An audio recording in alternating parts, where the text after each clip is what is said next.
Bonsoir à tous. Je vois les Madame Niveau. On va la laisser entrer. Ce sera plus facile pour la paix. Bonsoir.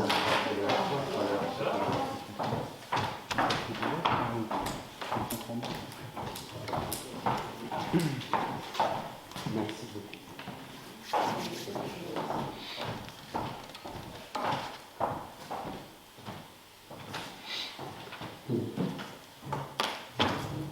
Je voudrais, avant de démarrer cette soirée,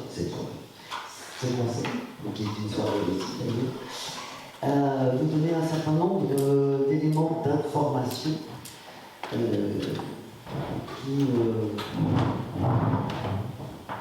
rythment un peu notre vie municipale en ce moment et qui, me semble-t-il, sont nécessaires à mettre un peu publiquement via ce conseil municipal. Donc la première information officielle, c'est qu'il y avait un recours pour annulation de l'élection municipale qui a été débouté et dont nous avons eu la notification officielle il y a quelques jours, disant que les requérants n'avaient pas raison et donc il n'y aurait pas d'annulation ou de transformation des élections municipales. Donc, messieurs, dames, vous êtes là pour 6 ans. La deuxième information qui est relativement grave malgré tout, et sur laquelle nous avons dû travailler très vite dès ce matin. Nous avons eu un appel du directeur de la Poste qui nous a informé qu'il y avait une fuite sur le toit de la Poste dont nous sommes propriétaires et que l'eau qui rentrait par le toit tombait directement sur un tableau électrique. Et que donc, au titre de la protection de ses employés, il allait fermer la Poste jusqu'à ce que les travaux soient réalisés.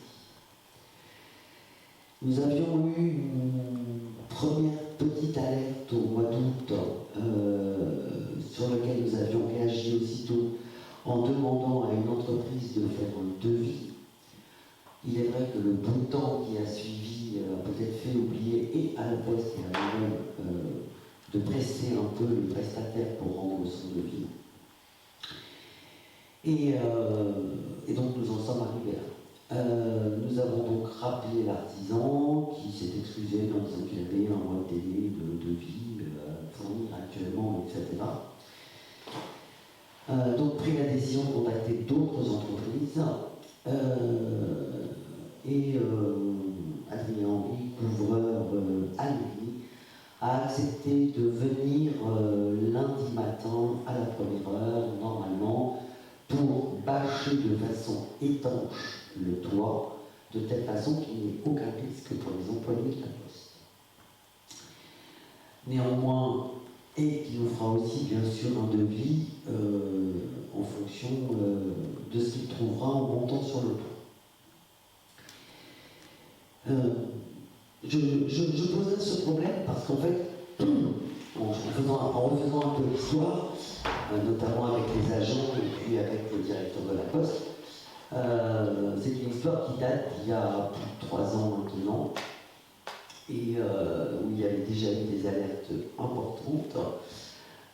Et donc, ça veut dire qu'il n'y a pas eu de responsabilité du bailleur d'assurer le clou et le couvert tel qu'il aurait dû être. La réactivité d'un certain nombre d'entre nous, et je vous en remercie, fait qu'on échappe peut-être au pire. Sinon, le directeur de la Poste expliquait quand même que c'était fermé jusqu'à ce que les travaux soient faits, ce qui est déjà un ennui considérable, mais que par ailleurs, nous arrivons bientôt en début de mois et qu'un certain nombre de personnes viennent toucher leurs prestations sociales pour pouvoir vivre dans le mois. Donc ça aurait été vraiment très galère pour tout le monde. Ça m'a aussi permis d'apprendre qu'il y a 2 ans, La Poste a fait savoir que le chauffage fonctionnait très mal parce que les radiateurs étaient ce qu'on appelle vulgairement des militants dans le bâti social et que ça ne fonctionnait pas bien, voire qu'ils étaient pour un certain nombre en panne et que n'ayant pas eu de réponse de la mairie et ne souhaitant pas laisser leurs employés avoir froid toute la journée, ils ont donc fait appel au fonds de péréquation de la Poste. Et c'est donc le locataire qui a payé ce qui revenait au bailleur.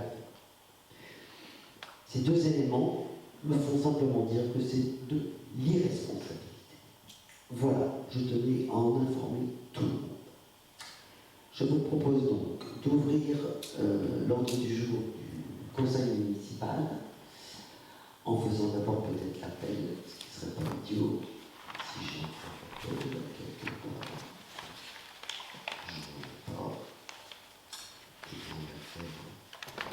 Comme ça.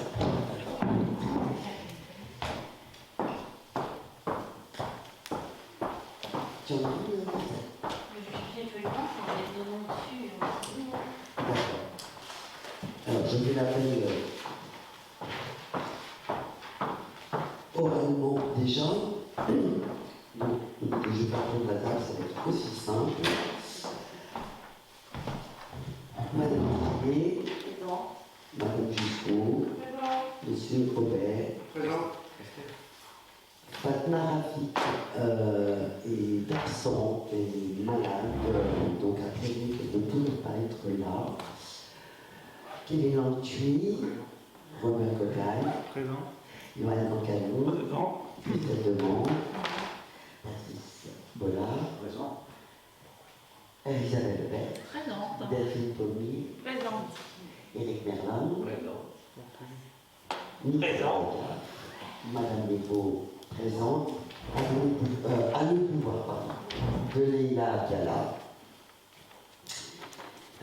Michel Chida, pour avoir assuré toute l'intérim de cet été, s'est autorisé enfin à prendre des vacances, donc elle m'a donné le pouvoir. Et moi-même, je suis présente. Il me revient de désigner un secrétaire de séance. Et je crois que ce soir, c'est Romuald Cocagne qui s'y colle. Merci Romuald. La première chose à faire de façon assez classique, c'est d'approuver le procès verbal du conseil municipal du vendredi 10 juillet 2020. Y a-t-il des remarques, des questions? Oui, j'ai une remarque. Oui. Par rapport en fait à l'élection des sénateurs, Oui. parce qu'en fait il y a eu un jugement au tribunal, Oui. parce qu'apparemment c'était en fait il n'y avait qu'un seul titulaire possible pour notre équipe et donc ça a été rectifié par le C'est tribunal. ça. Alors là, on est sur le procès verbal pur. C'est pour ça qu'on ne l'a pas modifié. Donc effectivement, pour l'information de tout le monde, nous avons considéré que c'était un vote au plus fort reste en proposant deux listes. Et nous avons donc, le préfet a posé la question au tribunal administratif, et le tribunal administratif a répondu que dans ce cadre de ces élections-là, la répartition n'était que d'un siège titulaire pour l'opposition, alors que nous avions, nous, accordé un siège en plus de suppléants. Voilà. Donc, en fait, chez nous, tout le monde en suppléant est élu, et en titulaire, c'est vous, Madame Méron, qui est titulaire. Voilà. Madame Méron est titulaire pour aller voter dimanche au sénatorial. Et d'ailleurs, ceux qui sont appelés à voter, je vous rappelle que c'est obligatoire et que vous devez vous y présenter et qu'il faut un certificat médical et une sérieuse raison pour appeler ce suppléant. Sinon, Voilà. on est passible d'une amende. Voire passible d'une amende, tout à fait, exactement. Voilà, donc ce procès verbal, je le fais voter. Y a-t-il des votes contre? Des abstentions? Je vous remercie. Enfin, j'ai vote contre, mais je suis de Madame Abdallah aussi. Ah oui, pardon, ça fait deux. Oui, il ne faut pas qu'on l'oublie. La seconde délibération concerne le personnel communal avec un avantage en nature. Je ne vais pas vous relire tous les textes parce que ça serait un peu long et fastidieux. Simplement de rappeler que les avantages en nature sont traditionnellement définis comme des biens ou des services fournis ou mis à disposition du salarié par l'employeur, soit gratuitement, soit moyennant une participation inférieure à leur valeur réelle. Ce qui permet ainsi à l'intéressé de faire l'économie de toute ou partie des frais qu'il aurait dû supporter à titre privé. On parle là de fourniture de repas, de logement, de véhicules, etc. Au terme donc du Code de la sécurité sociale, il constitue en tant que tel des éléments de rémunération qui, au même titre que le salaire proprement dit, doivent être inclus dans l'assiette des cotisations à la charge des employeurs et des salariés et doivent donc donner lieu à cotisation. Nous avons donc un certain nombre d'agents qui bénéficient de pouvoir prendre leur repas, mais pas sur leur temps de travail, en dehors de leur temps de travail. Et donc, ce que dit la réglementation, la loi, c'est que si les personnels sont obligés de prendre leur repas sur leur lieu de travail, parce que c'est un temps de travail du type surveillance d'enfants de cantine, par exemple, ou sur le logement, par exemple, une personne qui aurait des astreintes de veilleurs de nuit, par exemple. Voilà, donc là, il y a une obligation et il peut y avoir une contrepartie. Et nous n'avons pas, dans le cadre de nos personnels, de personnes qui sont en charge de surveillance en même temps qu'elles mangent. Voilà. Donc, nous allons proposer, je vous propose, que nous fassions cette délibération qui valorise les repas sur les salaires selon les modalités réglementaires, qui permettent le montant de référence pour le calcul de cet avantage en nature selon le montant annuel défini par l'URSSAF, d'ouvrir évidemment les crédits correspondants, et je vous propose de le faire à partir du 1er octobre, parce que voilà, la délibération étant prise le 25, oui, merci,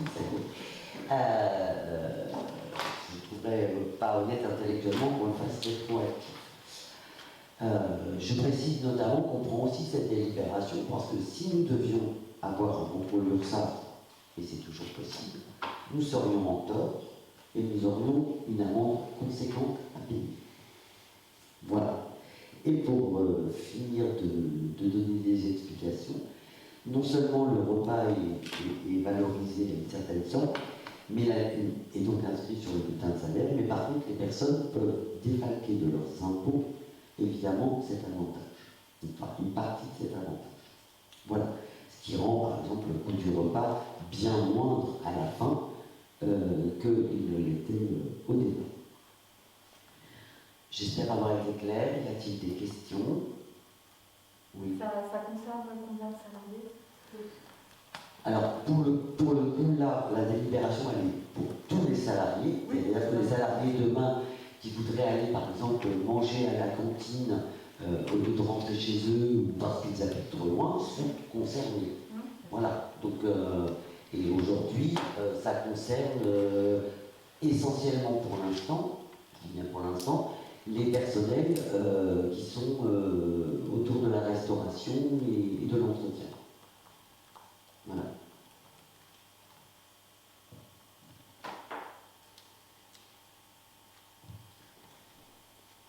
Je passe au vote.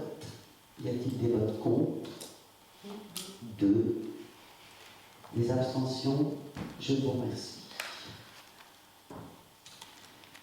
Depuis longtemps que nous en parlons, ça y est, nous l'avons fait. La présentation de la liste des impôts directs. Donc, je vous rappelle, c'est une commission sur laquelle nous devons donner 31 noms, sur lequel que nous proposons, avec l'accord des gens, bien sûr, Ensuite, la DGFiP va choisir parmi ces noms 8 commissaires titulaires et 8 commissaires suppléants. Dans cette liste de noms, il doit y avoir une personne qui habite à l'extérieur de la commune. En regardant un peu les textes, on voit que globalement les gens sont choisis soit par le métier qu'ils peuvent faire, par exemple, soit parce qu'ils considèrent que dans leur fonction associative, représentative, etc., ils peuvent avoir une connaissance, une meilleure connaissance, on va dire, du territoire où ils vivent. Donc le directeur régional des finances publiques va faire cette nomination dans un délai à peu près d'1 mois. Et on connaîtra ensuite, par retour de courrier, en fait, le nom des gens qui ont été retenus. Voilà, donc il me revient évidemment de vous donner le nom des personnes qui ont accepté. Nous avons en titulaire Anne-Marie Barois-Néligé, Raphaël Carpentier, Christian Vallée,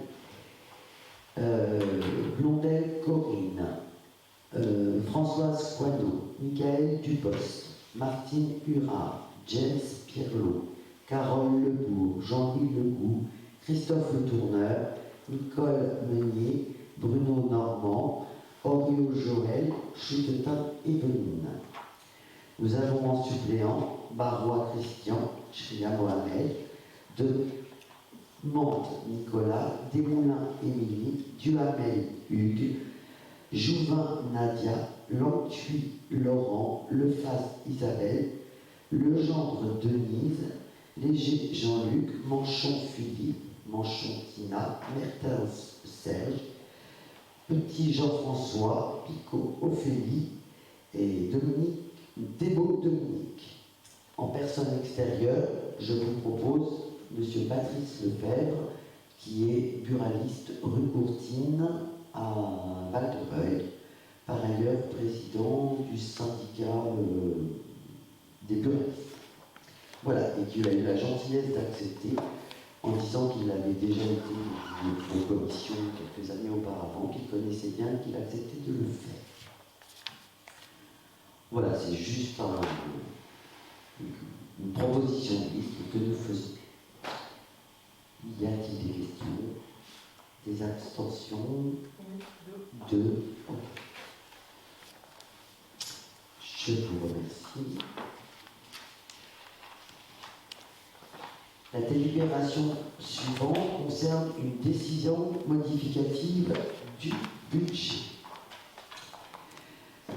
Pour rappel, donc, la prise de notre fonction a eu lieu le 28 mai 2020 et les communes devaient délibérer pour leur budget avant le 31 juillet.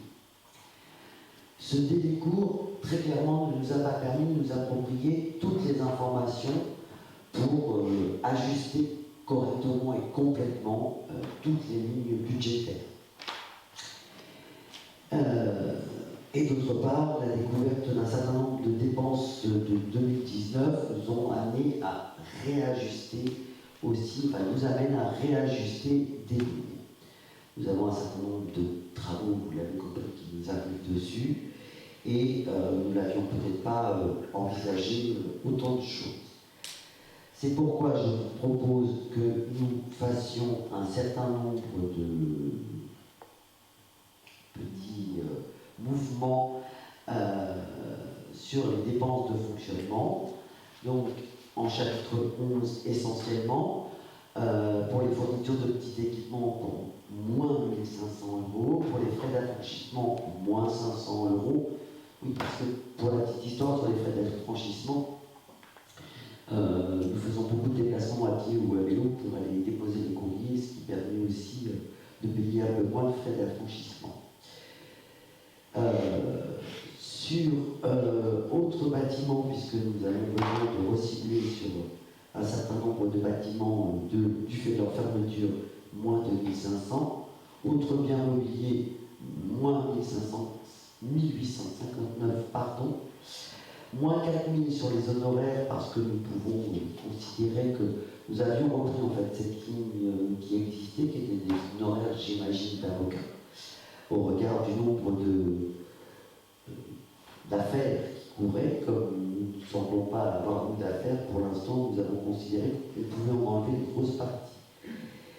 Moins 1 000 € en combustible, considérons là aussi que le chauffage n'avait pas dû beaucoup fonctionner au mois de mars, avril, voire mai, du fait du confinement, et que donc on pouvait sans doute faire quelques économies sur cette ligne.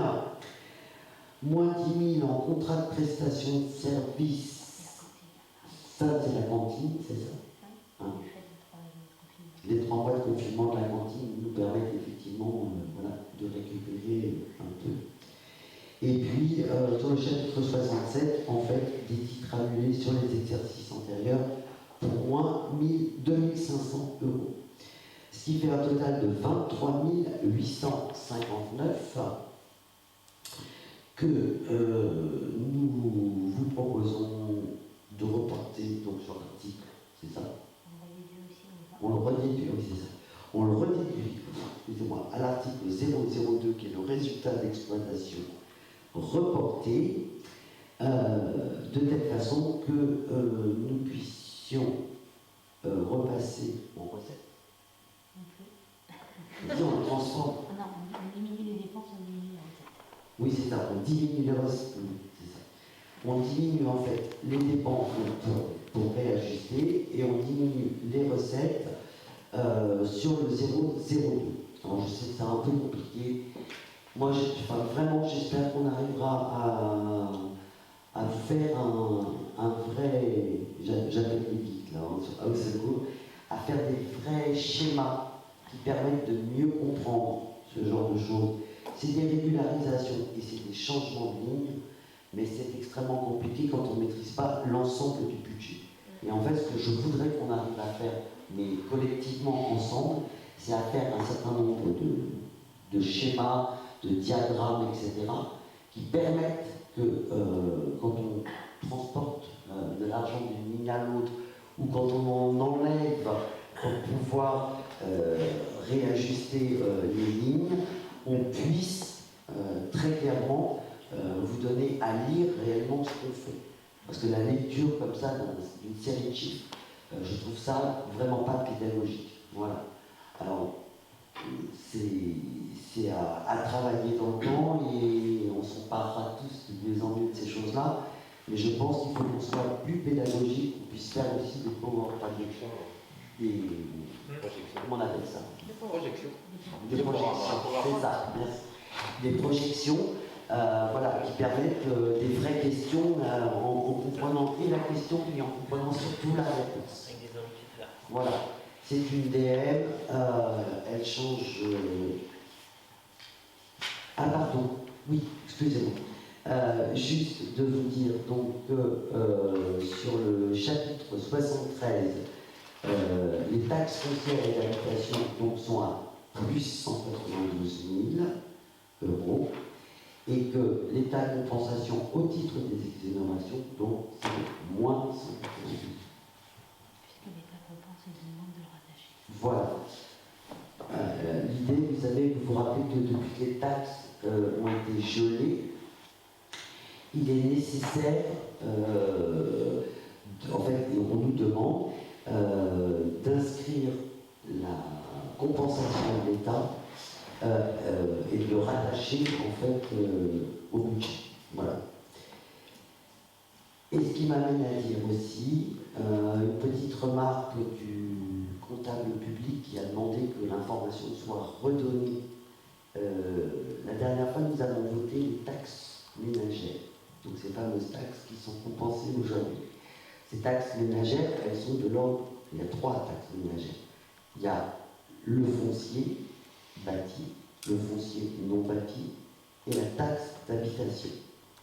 Nous avons proposé une augmentation de 2% de ces taxes. Il aurait fallu dire à ce moment-là, et c'est pour ça qu'on me demande de vous le dire aujourd'hui, que la taxe d'habitation étant gelée, l'augmentation n'intervient que sur le foncier bâti et le foncier non bâti. et que la taxe d'habitation ne bouge plus de fait. Voilà. Alors, comme je n'avais pas été très clair et que dans le compte rendu, la délibération, ça n'était peut-être pas non plus, la comptable publique m'a précisé que ça serait mieux que je vous le redise aujourd'hui et de façon publique, de telle façon que ça soit bien compris de tout le monde. Donc en fait, les gens qui payent encore une taxe d'habitation, elle ne sera pas augmentée. Les gens qui n'en payent plus, c'est la fameuse compensation qu'on reçoit de l'État. Et les choses devraient devraient évoluer, hein, puisque normalement, je vous rappelle que la promesse était qu'en 2020, plus personne n'en payait. Cette date a été repoussée en 2021, voire 2022 maintenant.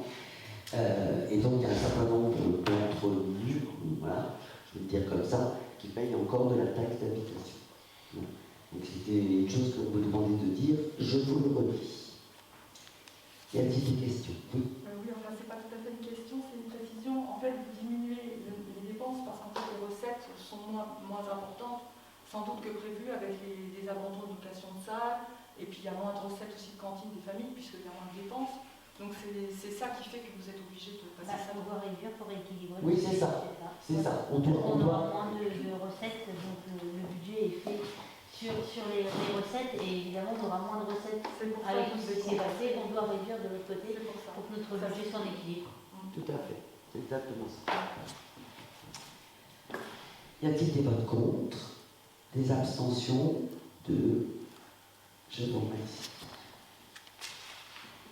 La CLECT, commission locale. Je vais finir de l'évaluation des charges transférées. La CLECT, c'est une commission qui, lorsqu'une commune transfère une compétence, évalue ce que cette compétence coûte en dépenses, mais aussi ce qu'elle rapporte en recettes.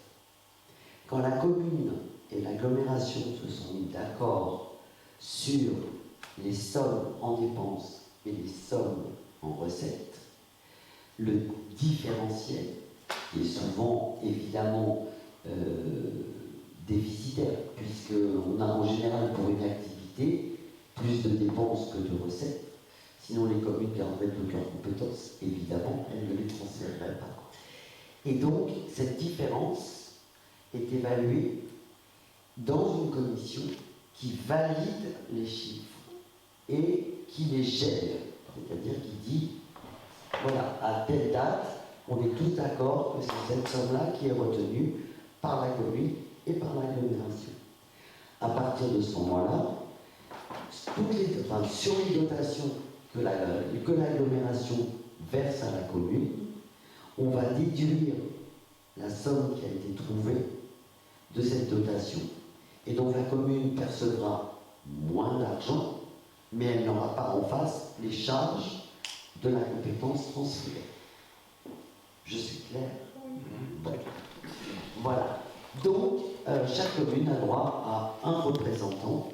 Et je vous propose de désigner Christelle Demonte, puisqu'elle garde le trésor, d'aller négocier pour nous les meilleures quêtes possibles. Y a-t-il des questions? Des abstentions?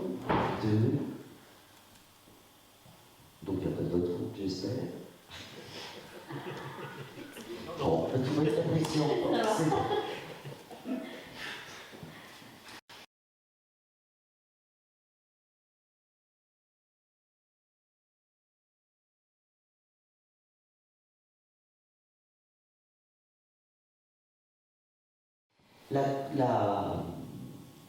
L'agglomération est organisée aujourd'hui en 15 vice-présidences, avec chacune une thématique, et a décidé de travailler avec 17 commissions. Ces commissions sont ouvertes à l'ensemble des conseillers municipaux, à condition qu'ils se soient inscrits à ces commissions, et surtout à condition qu'une délibération ait été passée pour valider leur inscription. Simplement donc, plutôt public que pour nous, parce que nous, on le sait, on l'a lu, le tableau. La première commission concerne les transitions numériques. La deuxième, l'attractivité culturelle et l'accès à la culture. La troisième, les transitions durables avec plan climat, air, énergie territoriale, économie sociale et solidaire, économie circulaire. La quatrième, politique de la ville et gens du voyage. La cinquième, parcours résidentiel. Vient ensuite la commission des finances, et devinez qui s'est inscrit. La suivante, c'est l'action économique avec emploi, formation, industrie et logistique. La suivante est sur le rayonnement touristique avec les opérateurs touristiques, les événementiels de l'industrie, de la logistique, le château de Gaillon et le conservatoire de musique, puisque dans la fusion entre la CCEMS et l'AGLO ont été transférés comme compétences intercommunales, parce que c'était déjà le cas dans l'ancienne CCEMS, le château de Gaillon et le conservatoire de musique. La suivante porte sur la santé et la télémédecine. La suivante porte sur l'aménagement du territoire avec le plan local d'urbanisme intercommunal, le monde rural et la valorisation du patrimoine. Ensuite, nous avons une commission des nouvelles filières de recyclage et propreté avec collecte, élimination, nouvelles filières et bâtiments communautaires, considérant que ce sont des déchets. La suivante est sur la cycle de l'eau, la préservation de la ressource, eau, assainissement, ruissellement, milieu naturel et gestion des milieux aquatiques, prévention des inondations. Ensuite, nous avons celle sur les coopérations internationales, celle sur les services à la personne, petite enfance, jeunesse, relations avec le Centre intercommunal d'action sociale qui gère en partie les aides à domicile notamment. La suivante est sur les mobilités avec les réseaux de transport, voire mobilité douce. Ensuite, nous en avons une sur sport et loisirs. Et enfin, la dernière sur l'attractivité commerciale, rénovation des centres-bourgs, où l'on voit le commerce, l'artisanat, la rénovation des centres-bourgs. Et ça me permet de vous dire qu'à l'agglomération, j'ai donc obtenu le poste de vice-présidente déléguée à l'économie sociale et solidaire, sujet qui me passionne. Voilà. Je ne reviens pas sur les inscriptions, nous avons enregistré toutes vos inscriptions, Madame Héron a pu envoyer les vôtres, il n'y a pas de souci. Et donc nous allons simplement voter pour cela et renvoyer le tableau avec la délibération. Et ensuite, nous fournissons les adresses mail à l'agglomération et vous recevrez en direct les convocations, heures, jours, etc. Simplement, Madame Méro, est-ce que je donne votre adresse personnelle? Oui, ça ne pose pas de problème. D'accord. Déjà, voilà, c'est juste voilà, pour me vérifier. Y a-t-il des votes contre, des abstentions? Je vous remercie. Désignation des membres à la commission d'appel d'offres de la Siloge pour les sentiers. Donc, la loi Elan, qui est la dernière loi qui a en 2018 rénové complètement les politiques de logement, et notamment de logements sociaux, comprend, entre autres, parce qu'elle est très longue et très complexe, un article qui précise que désormais, les organismes d'habitation à loyer modéré publics et privés sont uniformisés et qu'ils doivent donc, comment dirais-je, faire appel à une CAO à partir du moment où ils sont dans le plafond des appels d'offres. Ce qui, pour l'habitat social, ça a tendance à plutôt simplifier les choses parce qu'ils étaient dans des plafonds différents des organismes tels que les collectivités locales, donc eux, ils y trouvent plutôt leur compte. Et dans le cadre de la réhabilitation du quartier des Sentiers, donc les travaux sur le bâti, vous l'avez vu, se terminent, et la Siloge va lancer la phase des aménagements extérieurs, ce qui nécessite pour l'organisme d'attribuer un marché via une commission d'appel d'offres. C'est pour laquelle il est demandé de nommer un représentant de la commune. Donc, ce que je vous propose, c'est de nommer un représentant titulaire et un représentant suppléant, parce que je considère que voilà, cette CAO peut être appelée à se renouveler plusieurs fois et que je préférerais qu'il n'y ait jamais d'absent et que voilà. Donc je vous propose d'être moi-même titulaire et de nommer M. Bollard suppléant. Y a-t-il des questions?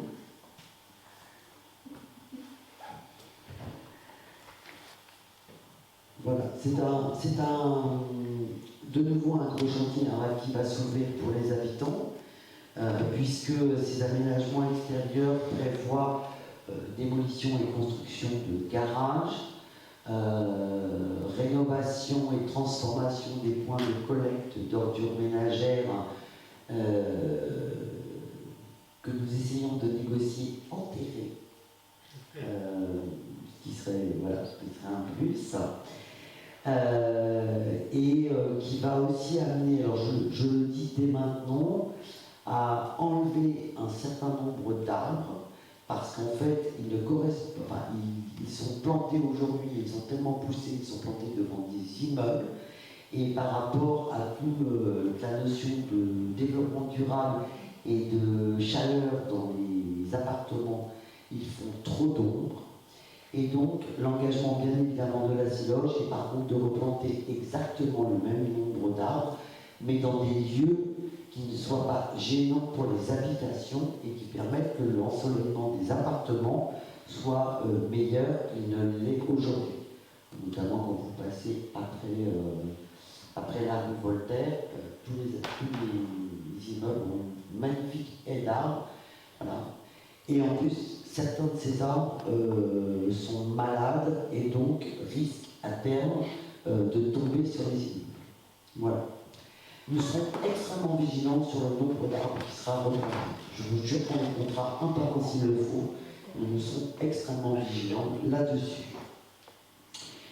Et par ailleurs, aussi comme information, ce que nous avons commencé à renégocier, je voudrais remercier le siège d'avoir assisté à nos réunions, puisque dans un premier temps, l'aménageur qui va obtenir à partir de l'architecte qui propose le marché, l'architecte paysager, avait mis un certain nombre de candélabres et que le siège nous a fait remarquer que c'était des candélabres qui n'étaient pas dans les collections du siège et que donc il y avait des surcoûts si le siège, puisque c'est le siège qui les installe pour nous, il y aurait donc des surcoûts extrêmement importants pour nous et que le siège s'engageait à trouver, pour répondre à la contrainte architecturale, des éléments similaires, mais qui soient déjà dans leur collection et qui donc nous profiteront évidemment des achats groupés qui n'existeront pas sur les autres collections.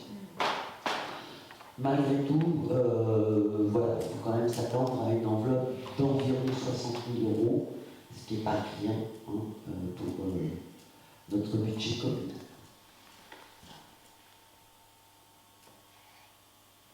Oui, il faut qu'on vote. Je suis pas bien de Donc voilà, y a-t-il des abstentions? Pas de contre. Je vous remercie de votre confiance. Voilà, c'était un petit conseil municipal sur des choses qu'il fallait régulariser relativement vite, notamment le tableau des commissions et la commission des impôts directs. Je cherche un feuille de questions que j'ai écrit. Voilà, donc j'en arrive aux questions qui ont été posées notamment sur Facebook par le public. Johanna a eu la gentillesse de me les trier par thématique. Ah, merci. Ce qui est vraiment très bien. En ce qui concerne, alors la première série de questions concerne l'école. Il y a une proposition de déplacer le cendrier qui est collé à l'entrée des écoles et du centre de loisirs. Alors effectivement, on a échangé un peu longuement d'ailleurs sur Facebook avec les mamans qui proposent ça. Moi, ça ne me pose aucun problème. Voilà. Je proposerais bien qu'on instaure une espèce de zone fumeur au niveau du cendrier qui est à l'entrée de la salle Nicolas Poussin. Que je n'enlèverai pas de ce fait parce qu'il sert aussi à récolter les mégots des gens qui, quand ils louent la salle, etc. D'enlever celui de l'école, pourquoi pas. Mais enfin, voilà, si on trouve beaucoup de mégots à l'entrée de l'école, il y a un moment je le remettrai, très clairement. Je n'ai pas le pouvoir d'interdire aux gens de fumer, c'est un espace malgré tout public. C'est effectivement la bonne raison que de se dire on ne fume pas devant le portail de l'école, on s'éloigne un peu en attendant.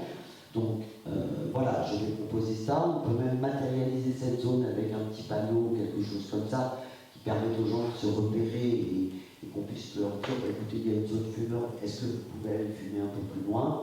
Je n'irai pas plus loin dans la démarche, mais je veux bien l'attendre parce que je trouve qu'effectivement, ça serait mieux.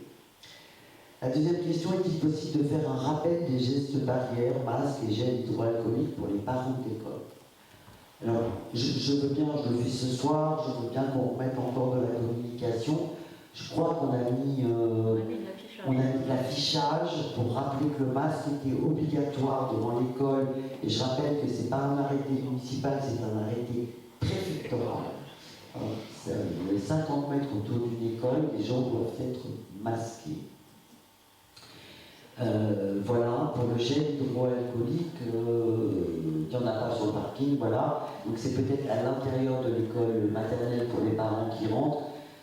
J'ai envie de dire, là le rappel, c'est plutôt le bidon bien en évidence et que les adultes présents dans l'école le rappellent aux parents qui oublieraient de le faire. Soyons citoyens aussi, tout simplement. Non mais tout à fait, Valérie, mais voilà. Je ne peux pas passer une matinée à dire aux gens. Voilà, c'est un rappel. Mais voilà, c'est vrai que les chiffres ne sont pas bons. Voilà, le préfet a encore renvoyé une alerte sur ce virus qui court avec des chiffres malgré tout qui remontent un peu. Alors, moins chez nous peut-être que dans d'autres régions, mais quand même. On est en rouge, la Seine-Maritime est en rouge. C'est très tendu sur l'Évreux, ce n'est que 35 km. Voilà, donc effectivement, soyons tous citoyens et pensons voilà, à être masqués dans les lieux dans lesquels on doit l'être, à utiliser du gel, à se laver les mains régulièrement, et peut-être ne pas être collé à 50 parents devant la barrière, mais à respecter cette notion de petit groupe. Des personnes se gardent sur les lignes jaunes aux heures d'entrée et sortie des enfants de l'école. Que faire? Alors, malheureusement, à part demander à la gendarmerie qui a autorisation de verbalisation de passer à certaines heures de sortie et d'entrée d'école, là aussi c'est de la citoyenneté. Je pense que alors on est très affichage, mais à la fin l'affichage tue l'affichage, parce que la force de l'affichage, on ne lit plus rien parce qu'on ne sait plus de quoi on parle. Voilà, bon, moi je vais assez souvent, c'est vrai que je ne l'avais pas spécialement remarqué aux heures de sortie, mais bon, peut-être que je n'ai pas été vigilant. On va essayer de regarder et de voir ce qu'on peut effectivement proposer. Sur la voirie, donc nous avons un certain nombre de questions sur la vitesse, toujours dans les mêmes rues, hein, rue du 11 novembre, rue de Verdun, un peu sur le bout de la rue du 8 mai 45. Alors la circulation dans les lignes est à un certain nombre d'endroits à 30 km/h. Là aussi, si les gens ont décidé de ne pas respecter et de ne pas être citoyens, c'est compliqué. Par ailleurs, peut-être certaines rues nécessitent quelques aménagements. Donc nous sommes en train, en fait, depuis plusieurs samedis, de faire ce qu'on appelle des visites de quartier et de regarder quels sont les endroits plus dangereux, où la vitesse est peut-être plus facile à prendre, où il faudrait peut-être un stop pour qu'une petite rue soit plus sécurisée pour déboucher sur une plus grande rue. Voilà, nous sommes en train d'y travailler tranquillement. L'idée, c'est que tout cela nécessite ensuite un partenariat et une convention avec l'agglomération qui, je vous le rappelle, dans le cadre des petits travaux de voirie, peut venir en subvention à 50% sur le coût de ces aménagements. Je préférerais qu'on ait une lecture globale de cette affaire-là et qu'on puisse commencer à prioriser.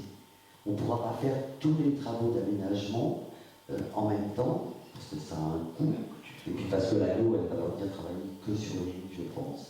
Et il faudrait voilà, qu'on priorise en se disant, si on arrive à réduire à un certain endroit, peut-être qu'on va gagner aussi un peu plus loin du confort, etc. Maintenant, voilà, on est un certain nombre à le vivre au quotidien. Hein, je raconte toujours, je dors les fenêtres ouvertes et j'entends les moteurs depuis Val-de-Reuil qui remontent toute la nuit du 11 novembre. Donc je suis très très consciente du problème. Donc ça occupe les 3/4 des questions sur la voie. Hein. Je le dis très très clairement, mais je le comprends, hein, parce que c'est vraiment une nuisance très forte. Il y a un sujet sur des trottoirs qui devait être fait voie des Chardons. Donc je proposerais bien que là aussi on propose dans ce coin-là une visite de quartier un samedi matin et qu'on aille voir de visu ce qu'il en est de cette affaire de trottoir, et peut-être qu'il y a d'autres choses aussi à régler dans ce quartier, et donc on en profite pour faire une petite visite de quartier programmée, ce qui permettra de répondre à la dame, je crois, qui a posé cette question. Et puis enfin, il y a toujours en voirie un problème de parking de véhicules de plus de 3,5 tonnes. Donc ce que je propose par rapport à cette problématique, c'est qu'on renvoie aux propriétaires concernés les arrêtés qui expliquent comment on fonctionne dans les villes avec plus de 3 tonnes. Voilà, donc je pense que ça permettra simplement de régler assez tranquillement cette chose-là. Tranquillité. La question, c'est qu'est-il prévu pour faire face aux voitures qui ont les autoradios allumées en centre-bourg jusqu'à 4-5 heures du matin? Alors, je travaille actuellement et plutôt de façon très partenariale avec la capitaine de gendarmerie. Et ce qui nous a permis d'ailleurs de travailler très vite sur l'accident qui a eu lieu au niveau de l'école et la clôture qui a été engloutie, et de retrouver notamment la personne responsable de cela, ce qui va permettre aux assurances de fonctionner et un peu plus vite. Et donc,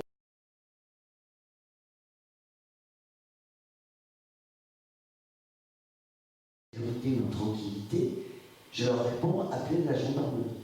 Et les gens me disent, oh, non madame, parce que nous après on a peur des représailles.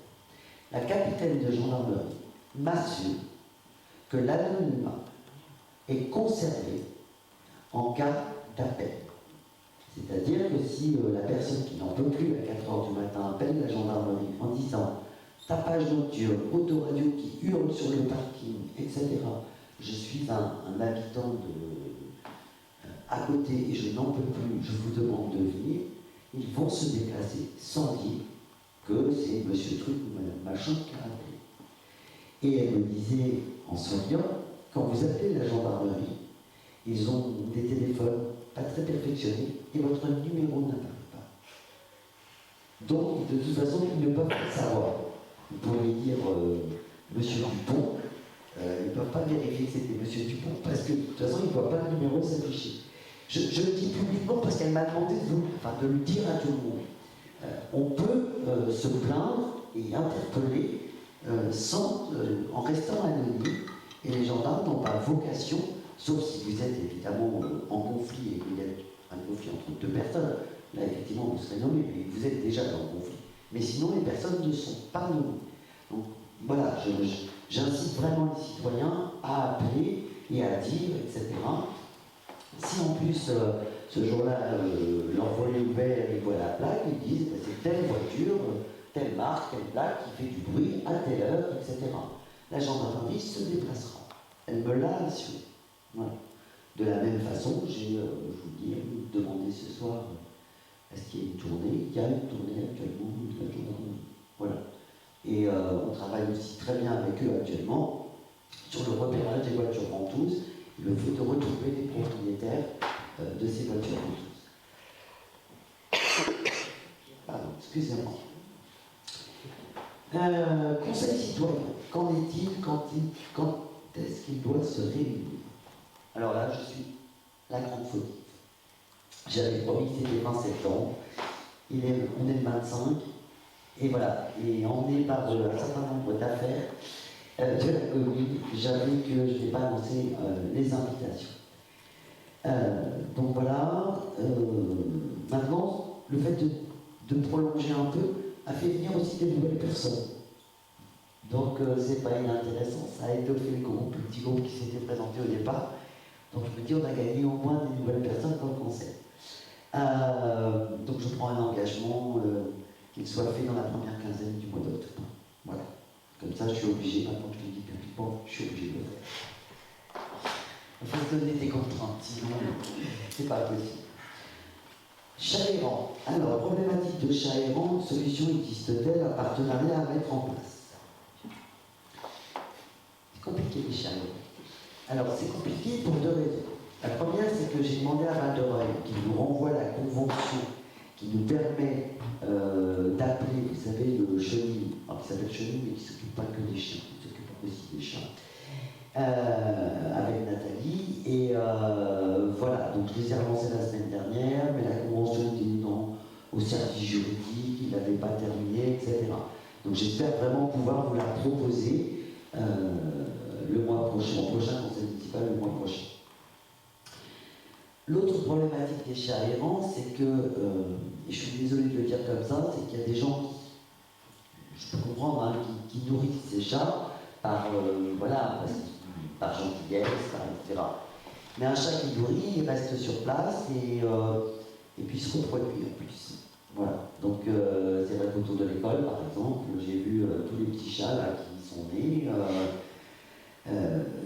Et la difficulté, alors d'abord, pour l'instant, ils sont dans une propriété privée. De temps en temps, ils passent la clôture, ils passent à l'école, mais ils sont dans une propriété privée. Je ne peux pas intervenir. Peut-être que le ou la propriétaire serait content qu'on intervienne. Moi, je ne sais pas intervenir dans une propriété privée. C'est vrai qu'ils se baladent beaucoup dans l'école. J'ai aussi la problématique, pas très loin de chez moi, où il y a des chats, pas errants, enfin des chats qui se promènent beaucoup et qui semblent ne pas avoir de propriétaire complètement défini. Il y a une dame qui passe régulièrement et qui met à manger, donc c'est un petit peu compliqué.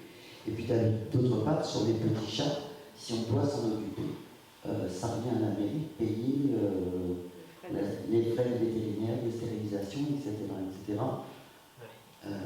C'est une dépense qui peut monter vite. Est-ce qu'il y a possibilité éventuellement de faire une convention avec un vétérinaire qui nous ferait... Ou des associations, tout simplement, ça se fait. Oui, alors les associations, pour l'avoir vécu dans une autre commune, c'est aussi parfois compliqué parce qu'ils les prennent que par exemple que s'ils sont stérilisés. Bah oui, mais enfin c'est un peu contradictoire. Oui, mais par des animaux qui ne fassent plus de bébés, il faut bien les capturer à un moment pour les castrer, les stériliser. Tout à fait. Mais Mais j'ai eu le problème, voilà, dans la commune où je travaillais, ça devrait pas être complexe. les associations contactées étaient tout à fait prêtes à prendre les chats, mais à condition qu'ils soient stérilisés. Donc ça veut dire un coût pour la commune. Bon. Donc effectivement, peut-être un conventionnement à un moment avec un vétérinaire qui sait qu'il va en avoir un certain nombre et qui nous passe entre guillemets une proposition de tarif, ça pourrait être regardable. Tout à fait. Déchets. Est-il possible de mettre une benne à verre à l'ancien emplacement 71 rue du 11 novembre? Ah oui, c'est... Alors, les emplacements de bennes à verre, tout ce qui est collecte d'ordures ménagères et d'ordures spécifiques, c'est l'agglomération qui a en charge cette compétence et c'est elle qui installe les différentes peines. Voilà. La question posée à l'aglo, la réponse pour l'instant, c'est il y a le nombre nécessaire sur la commune et on ne souhaite pas forcément en remettre une supplémentaire. Voilà, donc ce qu'il faudra qu'on regarde, c'est en quoi elle serait très utile à cet endroit-là. Il y a déjà eu une. Oui, il y en a une, Non, effectivement. il y en a eu une qui a été déplacée parce que ça faisait du bruit. C'est ça, après c'est. Ah, d'accord. Côté du garage, D'accord. Il dit quand il est vide. D'accord. Bah, je sais, j'habite à côté. Voilà, donc, Il y a je des sais. horaires, mais c'est pareil, encore faut-il être citoyen et respecter les horaires. Les Sinon, horaires. rien ne peut remettre. Donc voilà, enfin, pour l'instant la question c'est globalement non, on ne peut pas parce qu'il y a suffisamment de points de collecte et qu'il n'est pas prévu d'en remettre plus que ça. Et enfin la dernière question porte sur la fibre, et là je vais donner la question à notre spécialiste de la fibre. Je ne sais pas, je pense qu'il les appelle à peu près tous les 2 jours. C'est ça. Donc pour la fibre, je les ai encore appelés aujourd'hui. J'ai appris miraculeusement que la mise en place de la fibre était repoussée au 2e semestre 2021. Ce à quoi j'ai répondu, c'est bizarre puisque les travaux sont faits. Ils ne sont pas au courant que les travaux sont faits. Ils pensent que c'est des travaux préparatoires et nous avons tous vu les kilomètres de câbles qu'ils ont passés dans les égouts de Léry pour être certains que c'est la fibre. Donc j'en ai discuté avec Madame la maire. On va préparer un courrier leur demandant déjà une réponse un peu plus précise sur la date de mise en route de la fibre et surtout s'ils sont d'accord pour qu'on organise une rencontre avec les habitants pour qu'ils nous expliquent un peu quels sont les travaux qui restent à faire puisque apparemment les travaux ne sont pas faits et la procédure et tout ce qui reste à faire. Voilà. Ça devient l'arlésienne dans cette Bah là, histoire de fibre, hein. C'est incompréhensible et effectivement d'autant plus que quand on appelle en Normandie numérique, ils ne sachent pas que les travaux sont faits. Enfin, voilà. Donc ce que je vous propose aussi, c'est qu'il se trouve qu'un certain nombre d'élus départementaux siègent à numérique et pas même, je crois qu'il y en a un qui est président, M. Boucher. Je vous propose aussi d'interpeller moi en session plénière pour lui demander pourquoi on a ce type de réponse. Parce que là, franchement, on va continuer. Oui, parce qu'en plus, en ce moment, on parle beaucoup de la 5G, donc franchement, ça fait assez sourire quand on voit ce C'est ça. genre de choses. Ouais.